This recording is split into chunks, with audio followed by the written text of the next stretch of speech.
अपना radio 96.9 FM.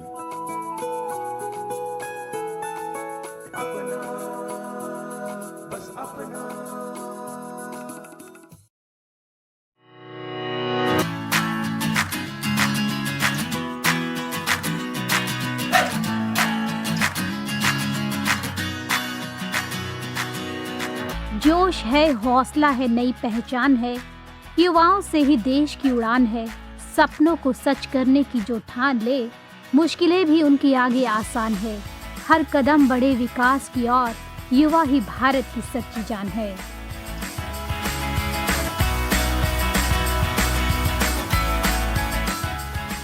नमस्कार, आप सुन रहे हैं अपना रेडियो 96.9 एफएम। दोस्तों, मैं हूँ आरती और आज मैं लेकर आई हूँ आपके लिए एक विशेष कार्यक्रम जिसका विषय है युवा शक्ति, राष्ट्र की शक्ति। और दोस्तों, आज का हमारा ये कार्यक्रम समर्पित है अंतर्राष्ट्रीय युवा दिवस को। दोस्तों, किसी भी देश की सबसे बड़ी ताकत उसकी युवा शक्ति होती है। युवा केवल भविष्य नहीं होते बल्कि वर्तमान की सबसे बड़ी ऊर्जा भी होते हैं। उनके सपनों में नया भारत बसता है, उनकी मेहनत में विकास छिपा होता है और उनके विचारों में समाज में परिवर्तन की शुरुआत होती है। तो इसी सोच को सम्मान दिलाने के लिए हर वर्ष 12 अगस्त को पूरी दुनिया में अंतर्राष्ट्रीय युवा दिवस मनाया जाता है। और आज का हमारा ये विशेष कार्यक्रम इसी विषय को समर्पित है। दोस्तों, क्या कभी आपने सोचा कि आखिर पूरी दुनिया में युवाओं के लिए एक अलग दिन क्यों मनाया जाता है? तो आपको बता दें कि दुनिया की लगभग आधी आबादी युवा है। आज का युवा शिक्षा, विज्ञान, तकनीक, खेल, संस्कृति, व्यापार, चिकित्सा और सामाजिक परिवर्तन जैसे हर क्षेत्र में अपनी पहचान बना रहा है। इसी महत्व को देखते हुए संयुक्त राष्ट्र ने युवाओं के मुद्दों को वैश्विक स्तर पर प्रमुखता देने का निर्णय लिया। सन 1999 में संयुक्त राष्ट्र महासभा ने घोषणा की कि प्रत्येक वर्ष 12 अगस्त को अंतर्राष्ट्रीय युवा दिवस मनाया जाएगा। इसके बाद वर्ष 2000 में पहली बार इसे वैश्विक स्तर पर मनाया गया। दोस्तों, इस दिवस का उद्देश्य है युवाओं को समाज में बराबर अवसर देना, शिक्षा और रोजगार के महत्व को बढ़ाना, युवाओं की आवाज को नीति निर्माण तक पहुंचाना और साथ ही नवाचार और सामाजिक भागीदारी के लिए युवाओं को प्रोत्साहित करना। अंतर्राष्ट्रीय युवा दिवस केवल एक उत्सव नहीं बल्कि युवाओं के विचारों, सपनों और संभावनाओं को सम्मान देने का दिन है। हर युवा अपने भीतर कुछ नया करने का जज्बा, समाज को बेहतर बनाने की सोच और अपने भविष्य को संवारने का सपना लेकर चलता है। तो आज का युवा शिक्षा, विज्ञान, खेल, कला, तकनीक, उद्यमिता और सामाजिक सेवा जैसे अनेक क्षेत्रों में अपनी अलग पहचान बना रहा है। लेकिन इसके साथ ही उसके सामने कई चुनौतियां भी हैं।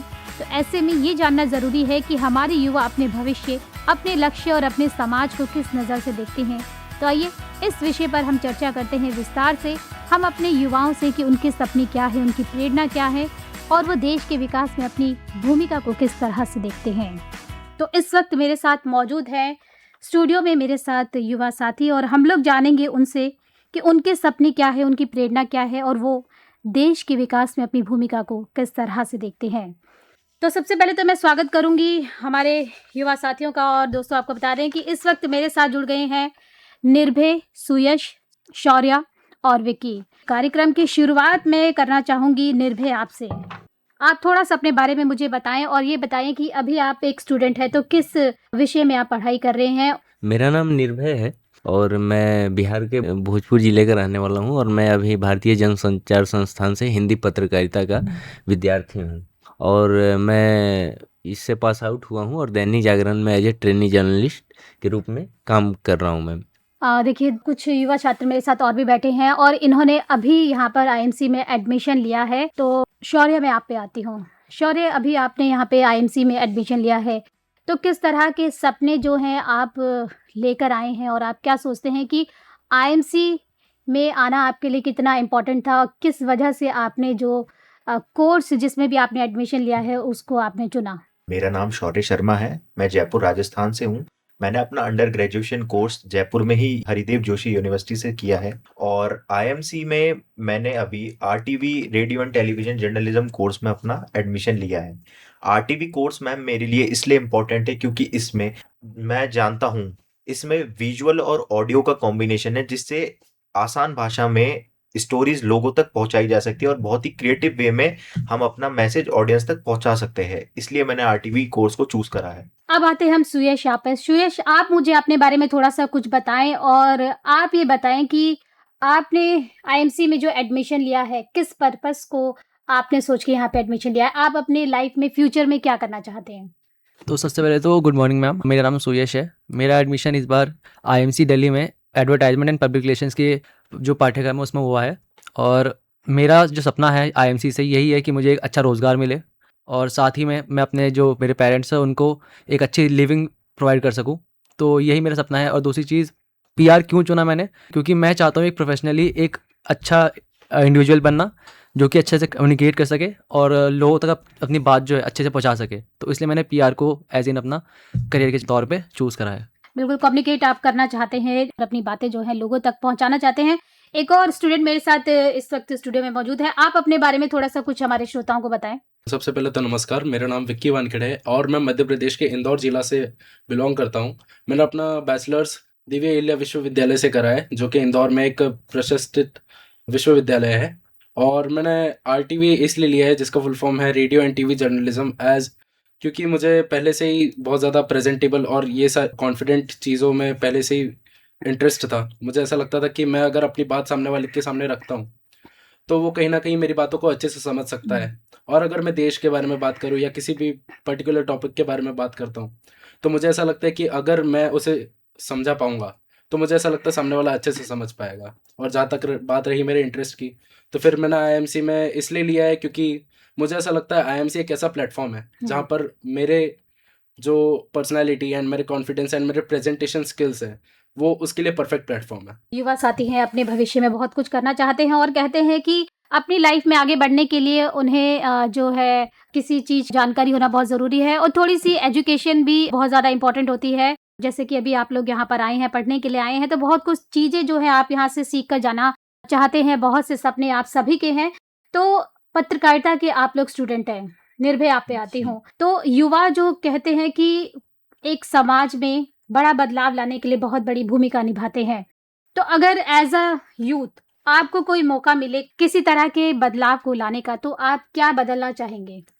मैम, सबसे पहले कि युवाओं में क्षमता होती है कि वो एक किसी भी देश को एक नई दिशा दे सकते हैं। तो मैं एक बदलाव जो लाना चाहता हूँ कि हमारे जो सिविक सेंस जो हमारे लोगों में है, जहाँ तक हम देखते हैं कि जो हमारे यूरोपियन देश हैं वो बहुत नियम कानून से चलते हैं और हमारे देश में देखा जाता है कि लोग उतने तरजीह नहीं देते हैं। मैं यही बदलाव लाना चाहूँगा कि लोग ज़्यादा से ज़्यादा सिविक सेंस का प्रयोग करें और नियमों का पालन करें। मैम, सुयश, अभी आपको क्या लगता है कि इस समय जो हमारे युवा समय जैसे हम पढ़ाई कर रहे हैं या अपना करियर जो बनाना चाह रहे हैं, तो किस तरह की समस्या आपको क्या लगता है कि युवाओं को फेस करनी पड़ रही है, या आपको लगता है कि बहुत सी ऐसी समस्या है जिसका कि हल निकलना बहुत ज़्यादा ज़रूरी है? जी मैम, बिल्कुल आपने सही बात कही है कि जो युवा है उसको समस्या यही आ रही है कि उसको समझ नहीं आ रहा है कि वो आगे कैसे बढ़े। सबसे पहली बात तो जो हमारा जो एजुकेशन सिस्टम है उसके अंदर हमने बहुत ही टेस्ट बेस्ड जो थ्योरी है जो सिलेबस है उसको हम बहुत फॉलो करते हैं कि आपका हर टेस्ट पे फोकस है, बट आप उसमें क्या पढ़ा रहे हैं उससे पहले उस पर फोकस कम है। हमारी जब चर्चा भी अगर होती है तो परीक्षा पर चर्चा होती है, लेकिन परीक्षा में जो पहले पढ़ाई गई चीज़ें हैं उस पर कोई चर्चा नहीं होती है पहले। तो मुझे लगता है सिलेबस के ऊपर जो हमारा जो पाठ्यक्रम है उस पर थोड़ा काम करना चाहिए और थोड़ा सा प्रैक्टिकल नॉलेज ज़्यादा बच्चों को देनी चाहिए थियोरेटिकल के मुकाबले। विक्की, आपसे मैं सवाल जानना चाहूंगी कि आज के युवाओं के लिए सबसे बड़ी चुनौती क्या है? रोजगार, शिक्षा, मानसिक स्वास्थ्य या कुछ और? सबसे ज़्यादा जो चुनौती है मुझे जहाँ तक ऐसा लगता है वो है अंधविश्वास। मुझे ऐसा लगता है कि जितना ज़्यादा से ज़्यादा एक शिष्य पढ़ता है, मैं ये कहना चाहता हूँ कि जितना ज़्यादा एक वो भरोसे वाली चीज़ अगर वो देखता है, जो ऐसा कहते हैं जो भेड़ चाल में चल रहा है, जैसे अगर 100 लोग अगर उस चीज़ के पीछे पड़े तो वो भी उस चीज़ को करेगा पीयर प्रेशर में आके, पर वो उसके पीछे का तथ्य नहीं जानना चाहेगा। तो अगर वो एक जो भी शिष्य है, अगर वो उसके पीछे का चीज़ें देखता है जो एक्चुअल में एग्जिस्ट करती है, और अगर वो 100 लोग अगर गलत चीज़ के पीछे जा रहे हैं और अगर वो उसे उन्हें एजुकेट करने के लिए वो रहता है तो वो कहीं ना कहीं सही है। क्योंकि वो 100 लोग अगर अंधविश्वास के पीछे जा रहे हैं तो कहीं ना कहीं प्रॉब्लमेटिक तो है ही। कहीं न कहीं ये मानसिक उस पे भी आता है कि जैसे वो 100 लोग जा रहे हैं, तो मुझे भी जाना पड़ेगा पीयर प्रेशर में आके। हाँ। जब तक उस चीज़ को वो सोर्स नहीं देखेगा कि वो अगर सही है या गलत है, जब तक वो अच्छे से एजुकेट नहीं होगा, तो तब तक तो उसकी प्रॉब्लम रहेगी। 10 लोगों की सुनेगा, जैसे कि आपको पता है 10 लोग बताते हैं, तो वो 10 लोगों के 10 अलग-अलग बातें होती है ना? तो मुझे जहाँ तक ऐसा लगता है कि वो जब तक वेल एजुकेटेड सही इन्फॉर्मेशन नहीं लेता है, तब तक वो उसकी प्रॉब्लम बनी रहेगी। बिल्कुल सही कहा कि जो जानकारी है वो पूरी होनी चाहिए और जो आपका मन करे वो करना चाहिए, किसी के कहने पर नहीं आना चाहिए। और अगर मैं शौर्य आपकी बात करूँ तो शौर्य, जैसे अभी आपने यहाँ पे एडमिशन लिया है, तो क्या आपके ऊपर भी क्या किसी तरह का घर वालों की तरफ से कोई प्रेशर था कि आप वहाँ क्यों जा रहे हो? जैसे कि आप दिल्ली से बाहर के क्षेत्र है, वहाँ से बिलॉन्ग करते हैं, तो आपके ऊपर क्या प्रेशर डला था कि आप दिल्ली में पढ़ाई करने क्यों जा रहे हो? यहाँ जिस भी क्षेत्र में आप रहते हैं वहाँ पे बहुत अच्छे-अच्छे कॉलेज है, वहीं पर आप एडमिशन ले लें। नहीं मैम, मेरे घर वालों की ओर से ऐसा कोई दबाव नहीं डाला गया था, क्योंकि मेरे जो पेरेंट्स हैं वो जानते थे कि जहाँ से मैंने अपना अंडर ग्रेजुएशन करा है हुँ। वहाँ इतनी अच्छी एजुकेशन फैसिलिटी मुझे नहीं मिल पा रही है जितनी मुझे आईएमसी में जाके मिलेगी। और उन्होंने मुझे हमेशा कहा है कहीं पहुँचने के लिए कहीं से निकलना बहुत ज़रूरी है, इसलिए मैंने आईएमसी में एडमिशन लिया है ताकि मैं अपनी जीवन में बेहतर कर सकूँ। सुयश, मैं आपसे जानना चाहूँगी कि सोशल मीडिया का इस समय बहुत ज़्यादा चलन है और अपने युवाओं की बात करें, जैसे जेन ज़ी की बात की जाती है, तो सभी आजकल जो है हमें सोशल मीडिया प्लेटफ़ॉर्म में देखने को मिल जाते हैं, हमेशा एक्टिव रहते हैं। तो आपका क्या मानना है कि जो युवा पीढ़ी है आज के समय में सोशल मीडिया पर इतना टाइम दे रही है, तो उसका क्या आपके करियर या आपकी पढ़ाई या आपके दिमाग पर बुरा प्रभाव पड़ रहा है, सकारात्मक प्रभाव पड़ रहा है या नकारात्मक प्रभाव पड़ रहा है? बिल्कुल मैम, आपका कहना बिल्कुल सही है कि इस समय युवा काफ़ी ज़्यादा सोशल मीडिया के ऊपर हुँ। अपना समय व्यतीत कर रहा है। लेकिन इससे करियर पे मेरे को नहीं लगता कि कोई फ़र्क पड़ता है। क्यों? क्योंकि आपके वो बच्चे पे डिपेंड करता है कि वो किस तरह का जो कंटेंट है वो कंज़्यूम कर रहा है। और दूसरी चीज़, जो युवा है, युवा का मतलब ही होता है नई पीढ़ी, तो उनकी सोच जो नई होती जा रही है, उनको नए तरीके चाहिए, उनको नई तरीके चाहिए सीखने के। और सोशल मीडिया मुझे लगता है कि एक बहुत ही अच्छा माध्यम है, जिससे कि युवा काफ़ी कुछ नई चीज़ें सीखता है। उसको विदेश के बारे में काफ़ी चीज़ें सुनने और पहचानने की पता चलता है, समझ आती है कि विदेशों में कैसा कल्चर है वहाँ का। हुँ। तो ग्लोबलाइज़ेशन के लिए भी अच्छी चीज़ है ये। और ये बात आपकी सही है कि कई बारी सोशल मीडिया कुछ नेगेटिव इम्पैक्ट भी डालता है, कि उसमें कई सारी जो फेक न्यूज़ होती है बहुत जल्दी फैलती हैं। और किसी ने सही कहा है कि फेक न्यूज़ बहुत जल्दी फैली जाती है सच्चाई के मुकाबले। तो ये डिपेंड करता है कि आप किस तरह से उसको कंज़्यूम कर रहे हैं। यही चीज़ मुझे लगता है सोशल मीडिया के बारे में कही जा सकती है। जी, तो अभी आपने कहा कि विदेशों की बात करी, तो क्या लगता है कि जो आप अपनी पढ़ाई है, वो क्या विदेश में जाकर कंप्लीट करना चाहते हैं या वहाँ पर जाकर भी कुछ लर्निंग करना चाहते हैं? आपको लगता है कि नहीं, मैं सारी चीज़ें जो है यहीं से सीखूँगा और जो कुछ है यहीं पे करूँगा? क्योंकि आजकल की युवा पीढ़ी देखा गया है कि अक्सर उनको ऐसा लगता है कि बाहर जाएँ, बाहर अच्छी पढ़ाई है और ऐसा है कि बाहर अच्छी पढ़ाई भी है। पर आपकी सोच की बात करूँ तो आपको क्या लगता है कि मुझे यहीं पर पढ़ाई करनी है या मुझे मौका मिले तो मैं वहाँ पर भी जाऊँगा? बिल्कुल मैम, मुझे लगता है कि अपनी सोच को हमेशा बड़ा रखना चाहिए। हुँ। और मेरे साथ, जैसे मेरे साथी ने बताया कि हमारे देश में ही कई ऐसे क्षेत्र हैं जहाँ दिल्ली जितनी अच्छी शिक्षा नहीं मिल पा रही है। तो ऐसा भी है कि इंडिया में भी शायद और शिक्षा डेवलप नहीं, कई जो विदेश है वहाँ पे बेटर शिक्षा मिल सकती है। तो मेरे को लगता है कि मुझे जाना चाहिए अगर मुझे अपॉर्चुनिटी मिलती है। निर्भय, आपकी बात करूँ तो हम लोग जैसे अभी देश की बात कर रहे हैं, तो देश के विकास के लिए कहते हैं ना बहुत सी चीज़ें जो हैं मायने रखती है। तो आपको क्या लगता है कि देश की प्रगति और विकास में कौन-सी ऐसी बातें हैं जिनका कि ध्यान रखना चाहिए? ऐज़ अ युवा आप क्या सोचते हैं कि किस तरह का बदलाव देखने को मिलना चाहिए? हम देश के विकास में तो ऐसे बहुत सारे फैक्टर्स काम आते हैं, लेकिन एज ए युवा के पर्सपेक्टिव से देखें तो हमारे युवाओं को सबसे पहले तो स्किलफुल रहना पड़ेगा। हमें शुरुआती कक्षा से ही 5वीं 6ठी से ही अपने युवाओं को छोटी छोटी स्किल्स सिखाने पड़ेंगे। चाहे लोग कहते हैं कि भाई मोटरसाइकिल ठीक करना ही हो गया, आप छोटे छोटे जो भी स्किल्स हैं, अगर हमारे देश के युवा स्किलफुल होंगे तो आगे जाके वो इनोवेशन करेंगे। वो इनोवेशन तभी आता है जब वो बचपन से ही क्रिएटिव माइंडेड रहेंगे। तो युवाओं को स्किल पे ध्यान देना पड़ेगा और हमें अपने स्वास्थ्य को ध्यान रखना पड़ेगा। हम जितना हेल्दी, जितना फिट रहेंगे, हमारे देश भी उतना ही तरक्की करेगा। और हमें नवाचार करते रहना चाहिए, अपने स्किल हमेशा सीखते रहना चाहिए। इससे हमारे देश को विकास में भी गति मिलेगी। मैम, शौर्य, आपकी मैं बात करूँ तो शौर्य, जैसे कि नवाचार की बात अभी निर्भय ने की, तो अगर आपको मौका मिलेगा तो आप इन फ्यूचर क्या है अपना कोई स्टार्टअप खोलना चाहेंगे या आप चाहेंगे कि मैं कोई एक अच्छी सी जॉब जॉइन करूँ और उसी को मैं कंटिन्यू करूँ? जी मैम, मैं स्टार्टअप खोलना चाहूँगा। जैसा कि मैं मीडिया का विद्यार्थी हूँ, तो मैं अपना ही एक मीडिया प्रोडक्शन हाउस खोलना चाहता हूँ। और मैं ये चाहता हूँ कि मैं मीडिया में कहीं न कहीं दबाव रहता है काम करने का, मैं बिना दबाव के काम करना चाहता हूँ। मैं अपनी बात को निष्पक्षता से रखना चाहता हूँ, जो कि मुझे ऐसा लगता है कि मैं दूसरे मीडिया ऑर्गनाइज़ेशंस में, जो बड़े मीडिया ऑर्गनाइज़ेशंस हैं, उसमें नहीं रख पाऊँगा। इसलिए मैं अपना एक स्टार्टअप शुरू करना चाहता हूँ, जहाँ मैं अपने तरीके से काम कर सकूँ।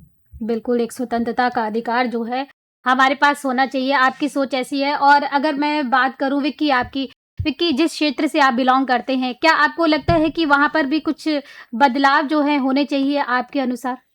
जी, मुझे ऐसा लगता है कि वहाँ पर बदलाव की ज़रूरत तो है। हुँ, छोटे-छोटे एरियाज़ में हो सकती है।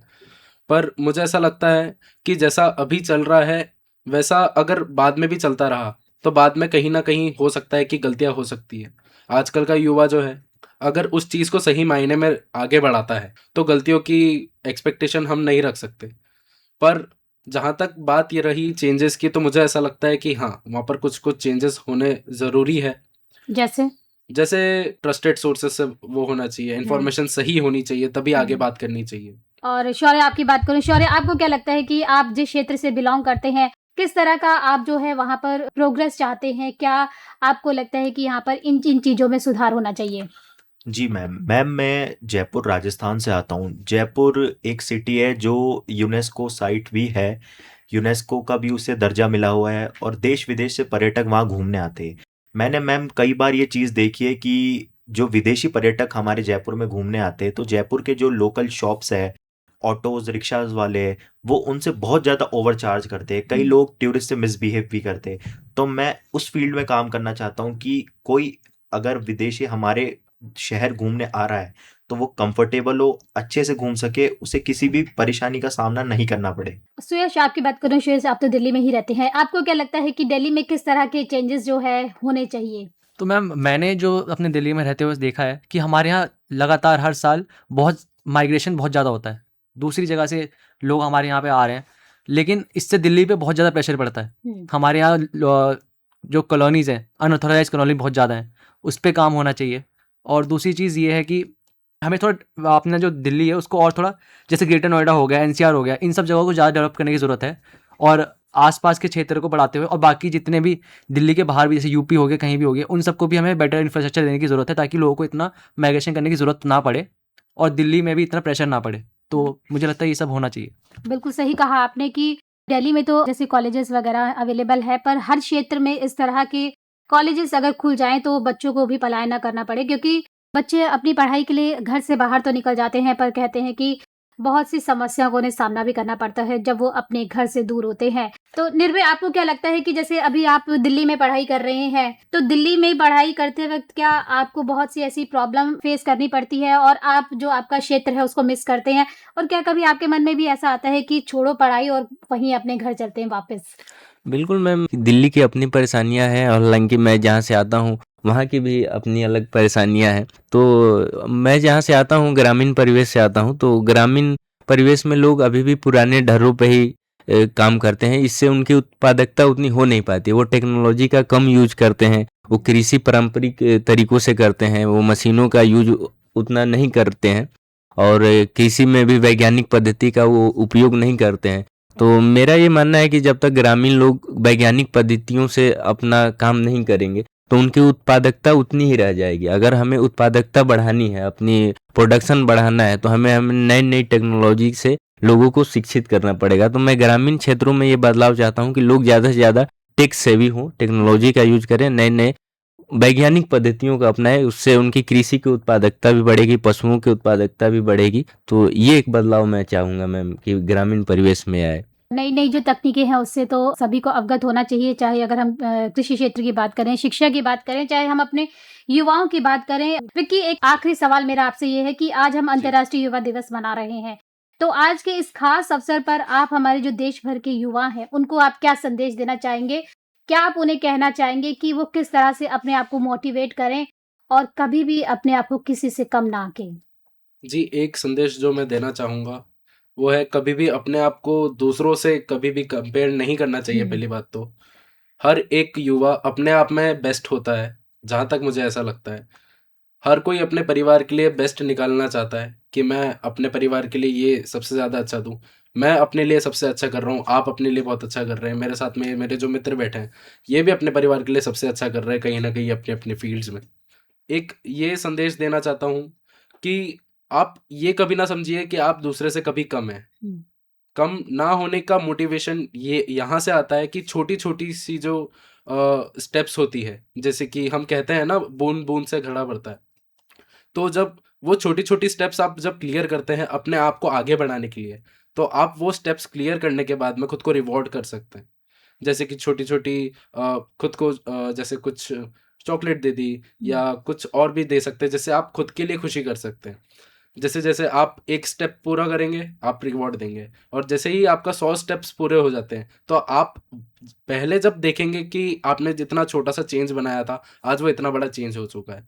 तो कहीं न कहीं अगर आप छोटी-छोटी स्टेप्स लेके आगे बढ़ते हैं, तो कल जाकर बहुत बड़ा चेंज बनाएगी। ये जी। मैं मैसेज देना चाहता हूँ। शौर्य, आप क्या मैसेज देना चाहेंगे? मैम, मैं ये मैसेज देना चाहूँगा कि युवाओं को निरंतर आगे बढ़ते रहना चाहिए। उन्हें पीछे मुड़कर नहीं देखना चाहिए। बहुत सारे युवा जो जोश में कुछ भी होता है, जैसे किसी एग्ज़ाम की प्रिपरेशन हो गई, किसी फ़ील्ड के अंदर कुछ सीखना हो गया, तो शुरुआत तो बहुत जोश में कर लेते। लेकिन 1-2 दिन करने के बाद उनका मोटिवेशन ख़त्म हो जाता है। तो मुझे ऐसा लगता है कि युवाओं को जो वो कर रहे हैं, उसे कंटिन्यू करना चाहिए और ये नहीं सोचना चाहिए कि आगे क्या होगा। डेस्टिनी उन्हें पहले नहीं सोचनी चाहिए, पहले उन्हें प्रैक्टिस करनी चाहिए उस चीज़ की कि उस फ़ील्ड में वो कितना अच्छा कर सकते हैं और कितना बेस्ट दे सकते हैं। सुरेश, आपका मैसेज क्या होगा? मेरा मैसेज यही रहेगा मैम, सबसे पहले तो कि हमारे जो देश का युवा है उसकी शक्ति बहुत है। हमारे पास इतना सबसे ज़्यादा जो पॉपुलेशन है युवा है, हम सबको मिलके साथ चलना चाहिए और अपने ऊपर भरोसा करना चाहिए सबसे ज़्यादा। और जैसे कि हम जो भी नया ट्रेंड शुरू करते हैं, कई बार उसके ऊपर क्रिटिसाइज़ भी लोग करते हैं हमें। लेकिन मुझे लगता है कि कोई भी नई चीज़ अगर आ रही सामने, तो उसको हर तरीके से देखना चाहिए। मे भी हो सकता है कि उसकी अलग सोच हो, जो भी उसने किया। और पुराने जो सोच के लोग हैं, उनको थोड़ा-सा लिबरल होके इस चीज़ को सोचना चाहिए कि उसने क्यों करा होगा ऐसा। निर्भय, आप क्या संदेश देना चाहेंगे? मैम, मेरा एक संदेश है युवाओं के लिए कि अगर आप युवा हैं तो आप नई चीज़ों से बिल्कुल घबराइए नहीं। नई-नई चीज़ों को हमेशा सीखने में आगे रहिए। आप हर रोज़ बदलाव से डरिए मत। आप हर रोज़ कुछ नया सीखें। बस यही संदेश है मेरा युवाओं का। बिल्कुल सही कहा आप सभी ने कि अगर हमारे देश के युवा चाहें तो वो कुछ भी कर सकते हैं। अपनी ताकत और उनकी आवाज़ में इतनी ताकत होती है कि अपनी आवाज़ से आसपास का समाज है, पूरा जो देश है, उसको बदल सकते हैं।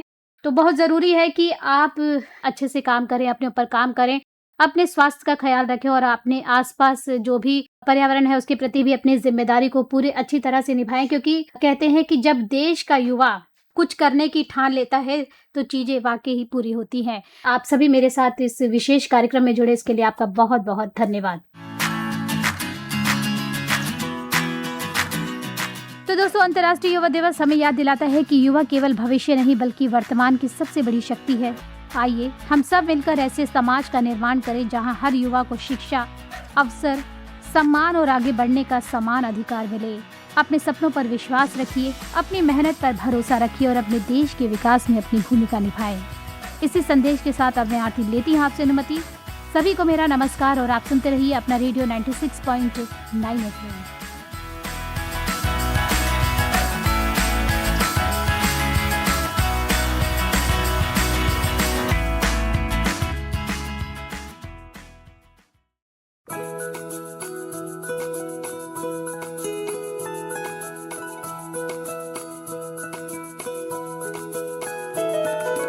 मेरी ख्वाहिशें, मेरे अरमान, मेरा बस यही सपना, जिंदगी में हर कोई समझे हम सफर मुझे अपना, अपना, बस अपना।